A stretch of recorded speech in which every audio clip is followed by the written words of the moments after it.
السلام علیکم ورحمۃ اللہ وبرکاتہ۔ امام اعظم محمد الرسول اللہ صلی اللہ تبارک و تعالی علیہ وآلہ وسلم، امام اعظم نعمان بن ثابت رحمۃ اللہ تعالی علیہ،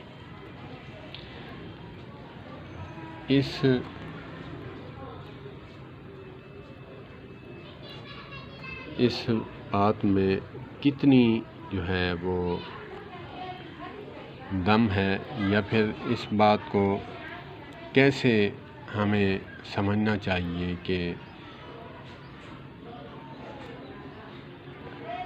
امام اعظم محمد الرسول اللہ اور امام اعظم ابو حنیفہ رحمۃ اللہ تعالی علیہ، امام اعظم انہی کے دور کے جو امام تھے ان سے بڑے ہیں، نہ کہ محمد رسول اللہ صلی اللہ علیہ وآلہ وسلم سے۔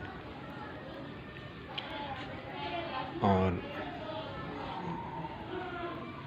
اگرچہ دیکھا جائے کہ لقب حضرت عمر فاروق اعظم رضی اللہ تعالی عنہ باطل اور حق میں سب سے زیادہ فرق کرنے والے نبی ہوتے ہیں، تو حضرت فاروق اعظم رضی اللہ تعالی عنہ کو کیوں یہ لقب ملا؟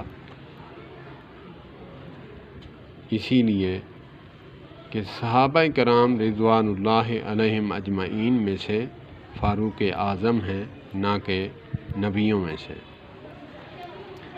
صدیق اکبر، یہ تو لقب صدیق اکبر، سب سے بڑے صدیق تو نبی ہوتے ہیں، جیسے انہو کان صدیقا نبیّا، حضرت ابراہیم علیہ الصلاۃ والسلام کے بارے میں اللہ پاک نے فرمایا ہے۔ تو وہ صحابہ کرام میں سب سے بڑے صدیق اکبر حضرت عثمان غنی، نبی سے زیادہ غنی کون ہو سکتا ہے؟ اس کا معنی کہ صحابہ کرام میں سے بڑے غنی جو ہیں وہ حضرت عثمان غنی ہیں۔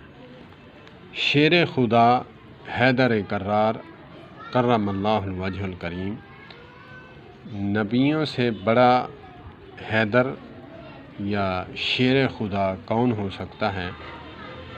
پھر اس کا معنی کیا ہے؟ اس کا معنی یہی ہے کہ صحابہ کرام میں سے شیر خدا حیدر کرار ہیں، نہ کہ نبیوں سے بڑھ کر۔ اللہ پاک ہمیں سمجھ عطا فرمائے۔ یہ جملہ بھی میرے استاد محترم سوشل میڈیا کے مولانا محمد الیاس گھمن حفظہ اللہ تعالیٰ کا ہے۔ اللہ پاک ہمیں سمجھ عطا فرمائے۔ اللہ پاک ہمیں مسلکی تعصب سے بچائے۔